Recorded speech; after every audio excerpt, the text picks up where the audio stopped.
بسم اللہ الرحمن الرحیم۔ تفسیر ہدایت القرآن سورۃ البقرہ، ریکارڈنگ نمبر 10، صفحہ نمبر 92۔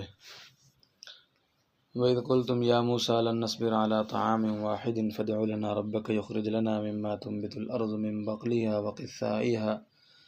وَقِثَّائِهَا وَفُومِهَا وَعَدَسِهَا وَبَصَلِهَا قَالَ أَتَسْتَبْدِلُونَ الَّذِي هُوَ أَدْنَىٰ بِالَّذِي هُوَ خَيْرٌ اهبطوا مصرا فإن لكم ما سألتم وضربت عليهم الذلة والمسكنة وباءوا بغضب من الله ذلك بأنهم كانوا يكفرون بآيات الله ويقتلون النبيين بغير الحق ذلك بما عصوا وكانوا يعتدون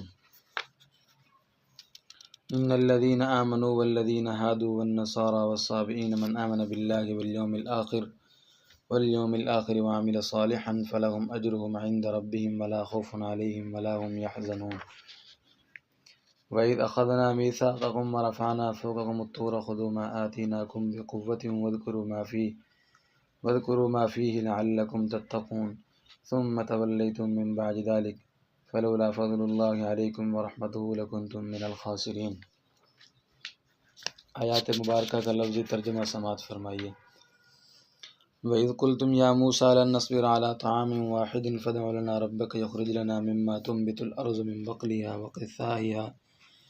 وَقِثَّائِهَا وَفُومِهَا وَعَدَسِهَا وَبَصَلِهَا، اور یاد کرو جب کہا تم نے اے موسیٰ ہرگز صبر نہیں کریں گے ہم کھانے پر ایک طرح کے، پس دعا کیجیے ہمارے لیے اپنے رب سے، نکالے وہ ہمارے لیے اس میں سے جو اگاتی ہے زمین، اس کی ترکاری سے، اس کی ککڑی سے، اور اس کے گیہوں سے، اور اس کے مسورے اور اس کے پیاز سے۔ قال تستبدلون الذی هو ادنی بالذی هو خیر، کہا موسیٰ نے کیا بدل کر لینا چاہتے ہو تم اس چیز کو جو معمولی ہے اس چیز سے جو بہتر ہے۔ اہبطوا مصرا فإن لکم ما سألتم، اترو کسی شہر میں پس بے شک تمہارے لیے وہ ہے جو مانگا تم نے۔ وضربت علیہم الذلۃ والمسکنۃ وباءوا بغضب من اللہ، اور ماری گئی ان پر رسوائی اور محتاجی اور لوٹے وہ غصہ کے ساتھ اللہ کے یہ بات۔ ذالک بأنہم کانوا یکفرون بآیات اللہ ویقتلون النبیین بغیر الحق، یہ بات بہی وجہ ہے کہ وہ انکار کیا کرتے تھے اللہ کی نشانیوں کا اور خون کیا انہوں نے نبیوں کا ناحق۔ ذالک بما عصوا وکانوا یعتدون، یہ بات بہی وجہ کہ نافرمانی کی انہوں نے اور حد سے تجاوز کیا کرتے تھے وہ۔ ان الذين آمنوا والذين هادوا والنصارى والصابئين من آمن بالله واليوم الآخر وعمل صالحا فلهم أجرهم عند ربهم ولا خوف عليهم ولا هم يحزنون۔ بے شک جو لوگ مسلمان ہوئے اور جو لوگ یہودی ہوئے اور عیسائی اور صابی جو ایمان لایا اللہ پر اور آخری دن پر اور کیا اس نے نیک کام تو ان کے لیے ان کا بدلہ ہے ان کے رب کے پاس، اور کوئی ڈر نہیں ان پر اور نہ وہ غمگین ہوں گے۔ وَإِذْ أَخَذْنَا مِيثَاقَكُمْ وَرَفَعْنَا فَوْقَكُمُ الطُّورَ خُذُوا مَا آتَيْنَاكُمْ بِقُوَّةٍ وَاذْكُرُوا مَا فِيهِ لَعَلَّكُمْ تَتَّقُونَ ثُمَّ تَوَلَّيْتُم مِّن بَعْدِ ذَلِكَ فَلَوْلَا فَضْلُ اللَّهِ عَلَيْكُمْ وَرَحْمَتُهُ لَكُنتُم مِّنَ الْخَاسِرِينَ۔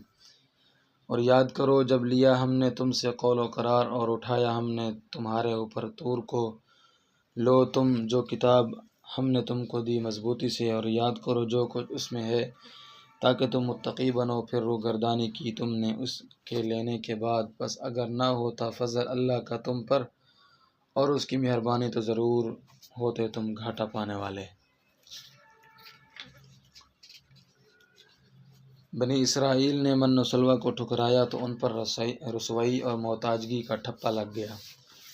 اس واقعہ میں جس کا ذکر ابھی ایک آیت پہلے آیا ہے، بنی اسرائیل کو اسارت کے زمانہ میں اریحا نامی بستی میں جانے کی اجازت ملی۔ اس واقعہ میں انہوں نے من و سلوہ کی نعمت کو بھی ٹھکرایا تھا۔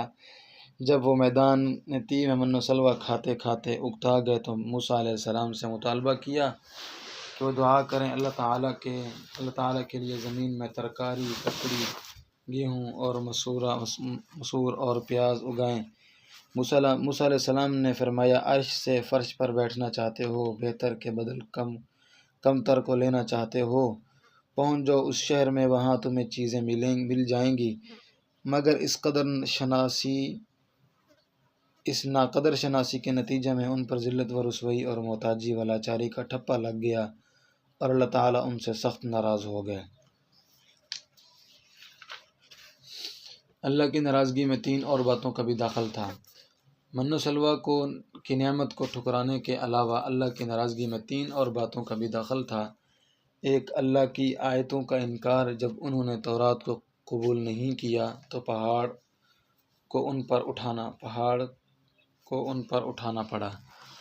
دوم، بے گناہ متعدد انبیاء کا قتل، یسیع نبی کو، یرمیاء نبی کو، زکریا اور یحییٰ علیہ السلام کو قتل کیا، عیسیٰ علیہ السلام کے قتل کا ارادہ کیا جس میں وہ ناکام ہوئے۔ سوم، دیگر معاملات میں بھی حکم الہی قبول کرنے میں چوں چرا کرتے تھے۔ گائے ذبح کرنے کے معاملہ میں انہوں نے بہت لیت و لعل کیا، اس طرح حد اطاعت سے نکلنے کی کوششیں کرتے تھے، بار بار جوا گردن سے اتار پھینکتے تھے۔ ان وجوہ سے اللہ تعالیٰ ان سے سخت ناراض ہوئے۔ وَإِذْ قُلْتُمْ يَا مُوسَىٰ لَن نَّصْبِرَ عَلَىٰ طَعَامٍ وَاحِدٍ فَادْعُ لَنَا رَبَّكَ يُخْرِجْ لَنَا مِمَّا تُنبِتُ الْأَرْضُ مِن بَقْلِهَا وَقِثَّائِهَا وَفُومِهَا وَعَدَسِهَا وَبَصَلِهَا قَالَ أَتَسْتَبْدِلُونَ الَّذِي هُوَ أَدْنَىٰ بِالَّذِي هُوَ خَيْرٌ اهْبِطُوا مِصْرًا فَإِنَّ لَكُم مَّا سَأَلْتُمْ وَضُرِبَتْ عَلَيْهِمُ الذِّلَّةُ وَالْمَسْكَنَةُ وَبَاءُوا بِغَضَبٍ مِّنَ اللَّهِ ذَلِكَ بِأَنَّهُمْ كَانُوا يَكْفُرُونَ بِآيَاتِ اللَّهِ وَيَقْتُلُونَ النَّبِيِّينَ بِغَيْرِ الْحَقِّ ذَلِكَ بِمَا عَصَوا وَكَانُوا يَعْتَدُونَ۔ ترجمہ، اور یاد کرو جب تم نے کہا اے موسیٰ ہم ہرگز ایک طرح کے کھانے پر صبر نہیں کر سکتے، بس آپ ہمارے لیے اپنے رب سے ہمارے رب سے نہیں کہا دعا کریں کہ وہ ہمارے لیے وہ چیزیں پیدا کریں جو زمین اگایا کرتی ہے، یعنی ترکاری، ککڑی، گیہوں، مسور اور پیاز۔ موسیٰ نے کہا کیا تم بہتر غذا من و سلوہ کو ان چیزوں سے بدلنا چاہتے ہو جو معمولی ہیں؟ کسی شہر میں پہنچ جاؤ، وہاں تمہیں وہ چیزیں مل جائیں گی جو تم نے مانگی ہیں، اور ان پر رسوائی اور بے کسی کا ٹھپا لگا دیا گیا اور ان پر اللہ پاک سخت ناراض ہوئے۔ یہ سخت ناراضگی اس وجہ سے تھی کہ وہ اللہ کی آیتوں کا انکار کرتے تھے اور نبیوں کو ناحق قتل کرتے تھے۔ یہ بات ان کی نافرمانی کرنے اور حد سے تجاوز کرنے کی وجہ سے ہوئی۔ آسمانی کتابیں ماننے والوں کے فضائل ایمان و عمل صالح کی حد تک ہیں۔ یہ اہم آیت ہے، اس میں بنی اسرائیل کی اور ساتھ ہی مسلمانوں کی یہ غلط فہمی دور کی ہے۔ اس آیت کو کما حق سمجھنے سے پہلے 3 باتیں عرض ہیں۔ نمبر 1، کچھ لوگوں نے اس آیت سے وحدت ادیان پر استدلال کیا ہے جو غلط ہے۔ وحدت ادیان کا مطلب ہے آسمانی کتابیں ماننے والوں کا اگر اپنی ملت پر ایمان ہے اور اس کے مطابق عمل ہے تو وہ ناجی ہوں گے۔ نبی صلی اللہ علیہ وسلم پر ایمان لانا ضروری نہیں، یہ خیال دلیل نقلی اور عقلی سے باطل ہے۔ دلیل نقلی مسلم شریف میں ہے، والذی نفس محمد بیدہ الا یسمع بی احد من هذه الامہ یہودی ولا نصرانی ثم يموت ولم يؤمن بالذی ارسلت به الا كان من اصحاب النار۔ اس ہستی کی قسم جس کے ہاتھ میں میری جان ہے، موجودہ لوگوں میں سے کوئی بھی یہودی ہو یا عیسائی میری اطلاع ملنے کے بعد مجھ پر اور میرے لائے ہوئے دین پر ایمان نہیں لایا، وہ جہنمی ہوگا۔ مسلم شریف کتاب الایمان باب 70 حدیث 240۔ دلیل عقلی امت کا اجماع ہے کہ سابقہ ادیان منسوخ ہیں، پس منسوخ پر ایمان و عمل سے نجات کیسے ہو سکتی ہے؟ اب بھی اگر اس سے نجات ہو تو نسخ کا فائدہ کیا؟ نمبر 2، آیت میں مسلمانوں کے ساتھ جن 3 ملتوں کا ذکر ہے وہ تینوں نبی بنی اسرائیل اور اہل کتاب یہود و نصارہ کو تو سب جانتے ہیں۔ صحابی زبور پڑھتے تھے، بس وہ بھی بنی اسرائیل اور اہل کتاب تھے، اب وہ نہیں رہے، اس لیے ان کا معاملہ مخفی ہو گیا۔ مشرکین ایمان لانے والے صحابی کو صحابی کہتے تھے اور اسی معنی میں استعمال کرتے تھے کہ یہ شخص مورتی پوجا چھوڑ کر آسمانی کتاب کو ماننے لگا ہے۔ نمبر 3، سورۃ الحج میں ایک آیت نمبر 17 اس آیت سے ملتی جلتی ہے، اس میں مجوسی مشرکین کا بھی ذکر ہے، مگر اس آیت کا موضوع الگ ہے۔ اس کا موضوع ہے ان اللہ یفصل بینہم یوم القیامہ، اللہ تعالیٰ ان کے درمیان قیامت کے دن فیصلہ کریں گے کہ کون صحیح تھا اور کون غلط۔ ابھی تو سب خود کو حق پر بتلاتے ہیں، پس وہ آیت اس آیت سے مختلف ہے، اس سے اشتباہ نہ ہو۔ اب زیر تفسیر آیت کو سمجھیں۔ گزشتہ آیت میں بنی اسرائیل پر اللہ کی سخت ناراضگی کا ذکر ہے، یہاں کوئی سوال کر سکتا ہے کہ بنی اسرائیل کو تو اللہ نے جہانوں اقوام عالم پر برتری بخشی ہے، پھر اللہ تعالیٰ ان سے سخت ناراض کیسے ہو سکتے ہیں؟ اس کا جواب اس آیت میں ہے کہ آسمانی کتابیں ماننے والے خواہ مسلمان ہوں یا یہودی یا عیسائی یا صابی، ان کی فضیلت ایمان صحیح اور عمل صالح کی حد تک ہے۔ جب تک ان کا اپنے نبی پر اور اس کے لائے ہوئے دین پر صحیح ایمان رہا اور اس کے مطابق ان کا عمل بھی رہا تو ان کو فضیلت حاصل رہی۔ پھر جب ان کا ایمان صحیح نہیں رہا یا عمل غلط ہو گیا یا وہ شریعت منسوخ ہو گئی تو اب ان کے لیے وہ فضیلت باقی نہیں رہی۔ اب اگر وہ خیال کرتے ہیں کہ ان کی برتری نسلی ہے تو ان کا یہ خیال غلط ہے، اور یہ بات مسلمانوں کے لیے بھی ہے۔ وہ خیر امت ہیں مگر ان کو یہ فضیلت ایمان صحیح اور عمل صالح کی حد تک حاصل ہے۔ جو فرقے گمراہ ہو گئے اور جو مسلمان بد عمل ہو گئے وہ ہرگز خیر امت نہیں ہیں، اور یہ بات حضرت عمر رضی اللہ تعالیٰ عنہ نے فرمائی ہے۔ ان کا ارشاد حیات الصحابہ باب الصوم میں ہے، اور رحمۃ اللہ واسعہ جلد 2 صفحہ 52 میں اس کی شرح ہے۔ فائدہ: یہی بات مفسرین اکرام علی اہل زمانہم کے ذریعے سے سمجھائی ہے۔ ان کے زمانے کے لوگوں پر، یعنی جب تک ان کی شریعت باقی تھی، ان پر ان کا ایمان صحیح ایمان اور اس کے مطابق نیک عمل رہا اور اقوام عالم پر چھائے رہے۔ نزول قرآن کے زمانہ کے اہل کتاب کے لیے یہ فضیلت نہیں، یہی حال مسلمانوں کا ہے۔ جب تک ان کی اکثریت کا ایمان اور عمل صحیح رہا وہ دنیا پر چھائے رہے، اور جب ان میں گمراہی پھیلی اور اہل حق بھی بے عمل بلکہ بد عمل ہو گئے تو ان پر زوال آ گیا۔ آیات مبارکہ کا ترجمہ: بے شک جو لوگ رسول اللہ صلی اللہ علیہ وسلم پر ایمان لائے اور جو لوگ یہودی ہوئے، عیسائی اور صابی جو اپنے اپنے انبیاء پر ایمان لائے، ان میں سے جو بھی اللہ پر اور قیامت کے دن پر ایمان لایا، یعنی اپنے زمانہ میں، اور اس نے اچھے کام کیے، تو ان کے لیے ان کے رب کے پاس یعنی آخرت میں ان کا صلہ ہے، اور ان کو نہ آگے کا کوئی ڈر ہوگا اور نہ وہ مافات یعنی غمگین ہوں گے۔ سوال: آیت میں رسول پر ایمان کا ذکر کیوں نہیں کیا؟ رسالت کا عقیدہ بھی تو بنیادی عقیدہ ہے۔ جواب: سب ملتوں کے انبیاء الگ الگ ہیں، اس کے لیے ان کا ذکر نہیں کیا۔ علاوہ ازیں ایمان باللہ میں ایمان بالرسول بھی داخل ہے، اسی لیے فرمایا من کان آخر کلامہ لا الہ الا اللہ دخل الجنہ۔ لا الہ الا اللہ میں ایمان بالرسول بھی شامل ہے۔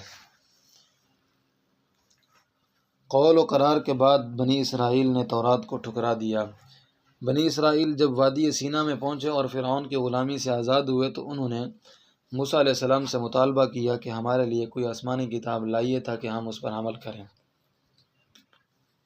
یہ انہوں نے قول و قرار کیا۔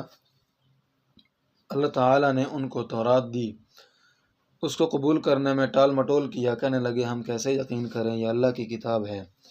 جب 70 منتخب آدمیوں نے براہ راست اللہ پاک سے سن لیا تو کہنے لگے اس کے احکامات سخت ہیں، ہمارے لیے اس پر عمل کرنا مشکل ہے۔ پس اللہ نے ان کا مرغہ بنایا، کوہ طور کا ایک حصہ ان پر معلق کیا اور کہا لو ورنہ سب دب مرو گے۔ مرتے کیا نہ کرتے لیا، مگر بعد میں اس پر عمل نہیں کیا۔ تاہم اللہ پاک نے ان کو کوئی سزا نہیں دی، رحم و کرم کا معاملہ فرمایا، ورنہ سب تباہ و برباد ہو جاتے۔ فائدہ: یہ واقعہ سورۃ الاعراف آیت 117 میں بھی آیا ہے۔ وہاں الفاظ وَإِذْ نَتَقْنَا الْجَبَلَ فَوْقَهُمْ كَأَنَّهُ ظُلَّةٌ وَظَنُّوا أَنَّهُ واقع بِهِمْ، اور یاد کرو جب ہم نے پہاڑ کو ان کے اوپر اٹھایا گویا وہ سائبان ہے، اور انہوں نے خیال کیا کہ وہ ان پر گرے گا۔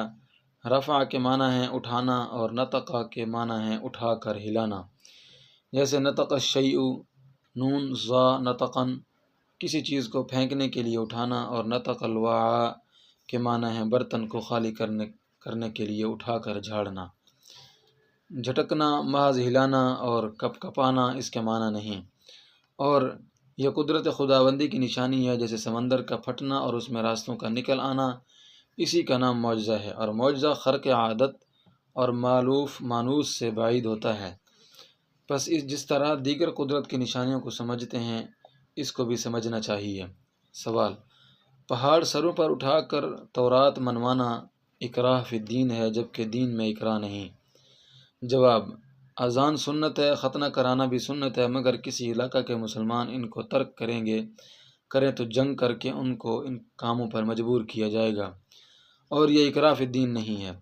اسی طرح بچوں کا مدرسہ میں داخلہ لینا اختیاری ہے، مگر جو داخل ہو گیا وہ اگر سبق یاد نہیں کرے گا تو سزا پائے گا، یہ اکراہ فی التعلیم نہیں۔ اسی طرح بنی اسرائیل مومن تھے، انہوں نے خود تورات مانگی تھی، اب اگر نہیں لیں گے تو مجبور کیا جائے گا، پس یہ اکراہ فی الدین نہیں۔ دین میں اکراہ دین کو قبول کرنے پر مجبور کرنے کا نام ہے، یہ دین پر عمل کرانے میں سختی کرنا ہے جو جائز ہے۔ واللہ اعلم بالصواب۔